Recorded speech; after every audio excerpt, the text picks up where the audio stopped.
নিয়োগ দুর্নীতি এবং সম্প্রতি আদালতের রায়ে প্রায় 26,000 শিক্ষক ও শিক্ষাকর্মীর চাকরি হারানোর ঘটনাকে কেন্দ্র করে রাজ্যের মুখ্যমন্ত্রী মমতা বন্দ্যোপাধ্যায়ের পদত্যাগের দাবিতে আন্দোলনে সরব হয়েছে বিজেপি। বিজেপির পক্ষ থেকে বলা হয়েছে, ঘটনা রাজ্যের জন্য এক লজ্জাজনক পরিস্থিতি সৃষ্টি করেছে এবং এর সম্পূর্ণ দায় রাজ্য সরকারকেই নিতে হবে। শুক্রবার শিলিগুড়িতে বিজেপির সাংগঠনিক জেলা কমিটির পক্ষ থেকে একটি প্রতিবাদ মিছিল বের করা হয়।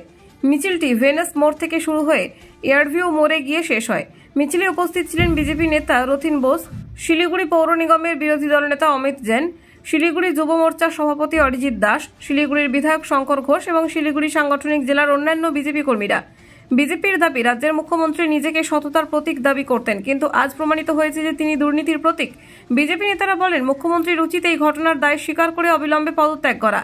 এই আন্দোলনের মাধ্যমে বিজেপি রাজ্য সরকারের বিরুদ্ধে ক্ষোভ প্রকাশ করে এবং তাদের দাবি পূরণের জন্য রাজ্যব্যাপী আরও বৃহত্তর আন্দোলনে অংশগ্রহণের সংকল্প করেছে। দেখুন, যুব মোর্চার র্যালি ছিল, আমি জাস্ট এসছি, ওনারা আমাকে ডেকেছিলেন, তাই একটু হাঁটার সৌভাগ্য হলো।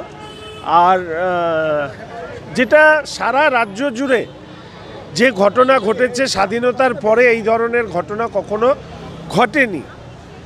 মমতা ব্যানার্জি সততার প্রতীক বলতেন, উনি যে দুর্নীতির প্রতীক সেটা আজকে প্রমাণিত।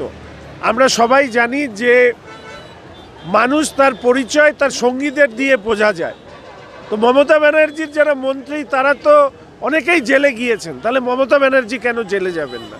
ফিরহাদ হাকিম একসময় বলেছিলেন জয়েন্ট রেসপন্সিবিলিটির কথা ক্যাবিনেটের, তাহলে আজকে সেই ক্যাবিনেটকে সম্পূর্ণভাবে আইনের আওতায় নিয়ে এসে তাদের গ্রেপ্তারের দাবি জানাচ্ছে অন্তত ব্যক্তিগতভাবে আমি এবং ভারতীয় জনতা পার্টি।